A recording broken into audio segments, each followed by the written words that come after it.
O'zbekiston xalq artisti Erkin Komilov haqida kutilmagan xabar tarqaldi. Assalomu alaykum, hurmatli tomoshabin.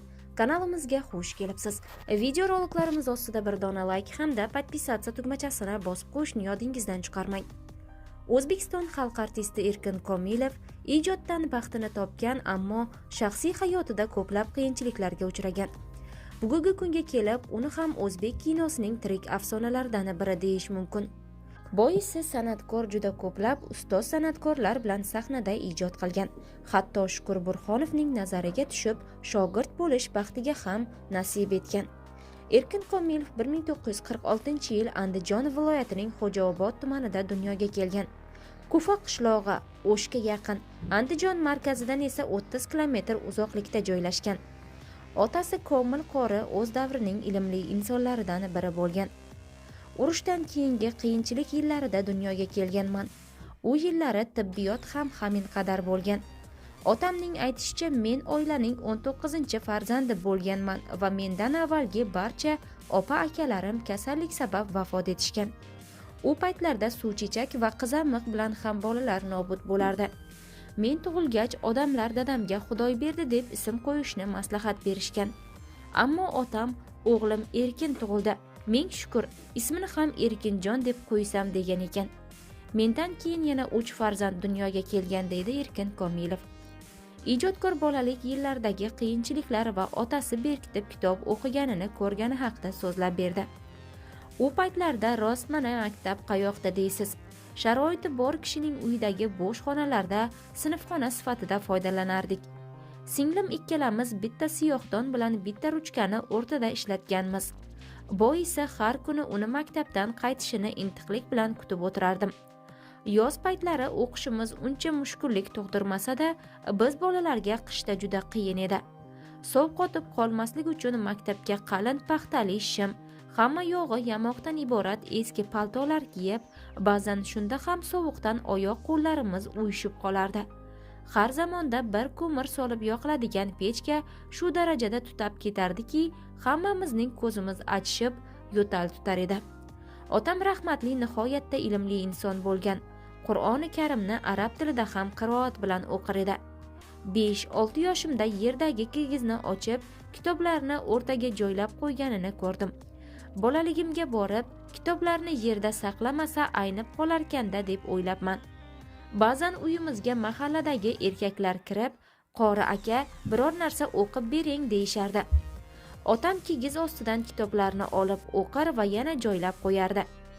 Keyin bilsam, u paytlarda nafaqat diniy, balki Cho'lpon, Qodiriy kabi ijodkorlarning ham asarlarini o'qish taqiqlangan ekan.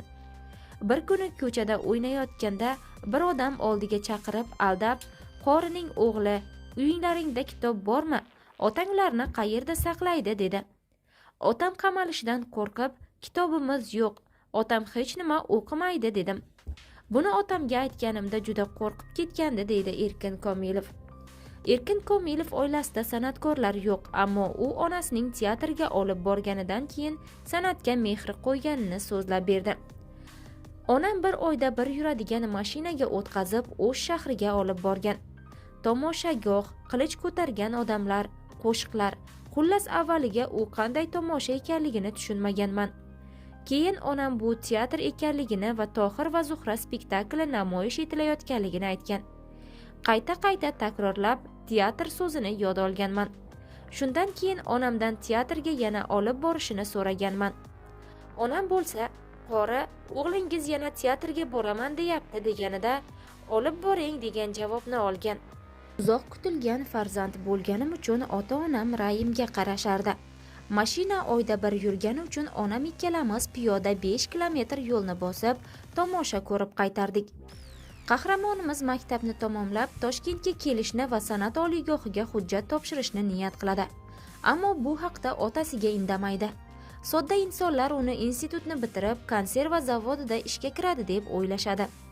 1963-yili Toshkentga kelganman. O'sha yili institutda hujjat topshirgan bo'lajak aktyorlarni ko'rib, tarvuzim qo'ltig'imdan tushgan.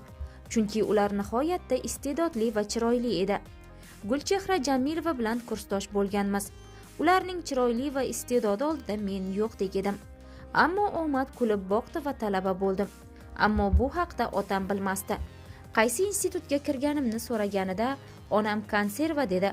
Uni bitirib Andijondagi zavodga ishga kirarkan deydi onam. Erkin Komilov 3-kursdan boshlab kichik rollar bilan ekranda ko'rinish bera boshlaydi. O'g'lining san'atkor bo'lganidan bexabar otaga esa tanish bilishlar bu haqida gullab qo'yishadi. Otam o'sha kuniyoq Toshkentga kelgan. O'sha yili teatrda ishlaganim uchun bir xonali uy berishgan edi. Otamni o'sha uyga olib borganman. Meni teatrga olib borasan. Ko'raychi, artistlar qanday bo'larkan degan. Keyin bilsam, u meni o'zi bilan Andijonga olib ketishni reja qilgan ekan. Ertasi kunga teatrga olib bordim. Majlis bo'lgani uchun orqa qatorga o'tkazdim.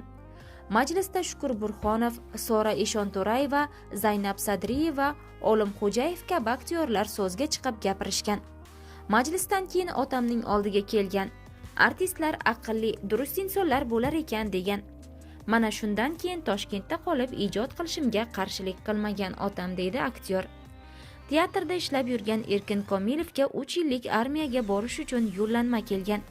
U sochlarini oldirib ketishga tayyorgarlik ko'rayotganda Shukur Burxonov rahbarlarga aytib, uni armiyadan olib qolgan. "Iye, sen armiyaga ketsang spektakllar nima bo'ladi? 3 yil ijodsiz yashaysanmi?" deb meni oldiga solib, rahbarlarning qo'liga kiritgan. U paytda harbiy xizmatda bormaslik jinoyat deb qaralardi. Shukur Burxonov rahbarlarga vaziyatni tushuntirib, harbiy xizmatdan ozod qilgan. O'ylab qarasam, hozir men bunday qilolmayman. Balki qo'limdan kelar, ammo vaqt topmasligim mumkin. Gunohlarim ko'p, buni juda yaxshi bilaman. San'at haqida ham turli qarashlar bor, ammo mening fikrimcha sahna poklikni yaxshi ko'radi. Shu kungacha biror marta tahorat olmay sahnaga chiqqan inson emasman. Hatto Samarqand shahrida rejalashtirilgan Mirzo Ulug'bek rolini ijro etishdan avval juda tushkun ahvolga tushib qolganman.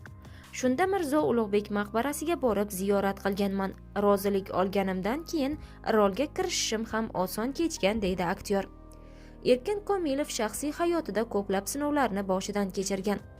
Xususan ayollari vafot etgan, 5 farzand bilan yolg'iz qolgan.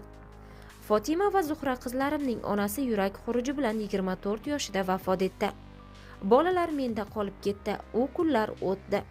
Keyin ustozim Shukur Burxonovning yordami bilan bolalar teatrida ishlaydigan Mo'tabar ismli bir qizga uylandim. Alloh farzandlar berdi. 44 yoshida u ham vafot etdi. 5 qizimni o'zim uzatdim, o'g'illarimni to'y qildim. Undan keyin baribir erkak kishi uylanmasa bo'lmas ekan. Uy ishlari, o'zim ko'chada yursam, ovqat dazmol qilish degandik. Ayol kishi erkakning orasida qolgani yaxshi ekan. O'zimdan o'tganini o'zim bilaman. Mana hozir hech narsa ko'rmagandek bo'lib ketdim. Hozirgi ayolim Mahbubaning bahosi yo'q. Menga qaraydi. Shifokorim ham, oshpazim ham Mahbuba deydi Erkin Komilov. Erkin Komilov 61 yoshida yana bir bor otalik baxtiga musharraf bo'ldi. U supraqoq o'g'liga Olovuddin deb ism qo'ygan. Erkin Komilov faoliyati davomida kino va teatrda barcha yo'nalishdagi rollarni ijro etdi desak mubolag'a bo'lmaydi. Ammo aktyor rollaridan qoniqmaydi va hamon orzusidagi rolni kutib yashamoqda. Ko'plab rollarni ijro etdim, ammo orzuyimdagi sof, samimiy o'zbek timsolini yaratganim yo'q. Bunday rolni kutib yashayapman deydi Erkin Komilov. Ijodkorga sihat, salomatlik hamda oilaviy baxt tilab qolamiz.